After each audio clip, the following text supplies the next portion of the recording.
P3 3.2 Once there was a little tailor who had a workshop in the village square. One day, while he was preparing lunch, flies swarmed all around. "Who invited you?" he shouted at the flies. He swatted at them. 7 flies fell to the table. "Wow!" exclaimed the tailor. 7 with one blow. The tailor was very proud. He stitched 7 with one blow on his vest. "I want everyone to know what I have done," he thought. "I'll go out and seek my fortune." The tailor put a piece of cheese in his pocket. Then he strode out of town. Soon the tailor met a woodcutter. "I'm on my way to seek my fortune. Would you like to join me?" asked the tailor. "Join a little squirt like you?" snorted the woodcutter. "Ha!" The tailor pointed to his vest. "I'm no squirt," he said. "Read this." 7 with one blow, thought the woodcutter. He must have fought 7 men. Should I believe him? The woodcutter said, "If you beat 7 at one blow, surely you can do this." He picked up a stone and squeezed it until drops of water dripped out. "Oh dear," thought the tailor. Then he had an idea.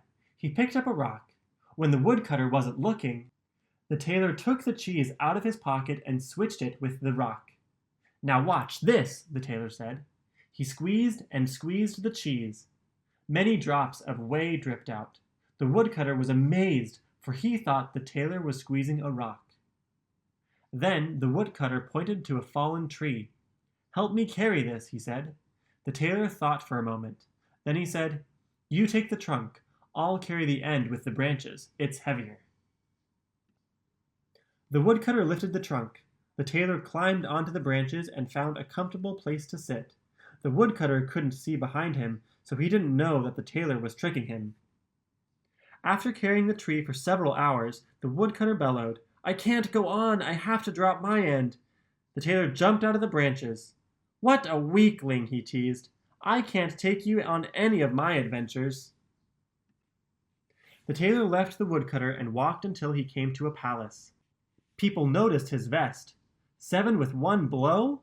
they exclaimed. "How brave! You must meet our king." The king was impressed. He said, "There are 2 mean giants near here. They are always causing trouble. If you get rid of them, you may marry my daughter. First, go into my forest. Next, find the tallest trees. That's where the giants live. Finally, drive the giants away forever." The tailor followed the king's directions and found the giants were napping under a tree. The tailor was surprised at how big they were. This was more dangerous than tricking a woodcutter. After a while, he came up with an idea. He gathered some stones and climbed the tree. The tailor dropped a stone on one of the giants. "Stop hitting me," the giant growled at the other. Then the tailor dropped one on the second giant. "Hey, why did you hit me?" he yelled. The tailor dropped another stone on the first giant. When the stone hit the giant's head, he let out a loud groan. Then he kicked the second giant.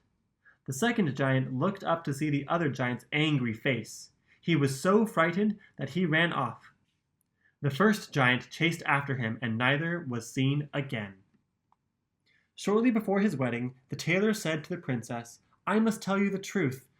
I did get 7 with one blow, but they were flies, not men.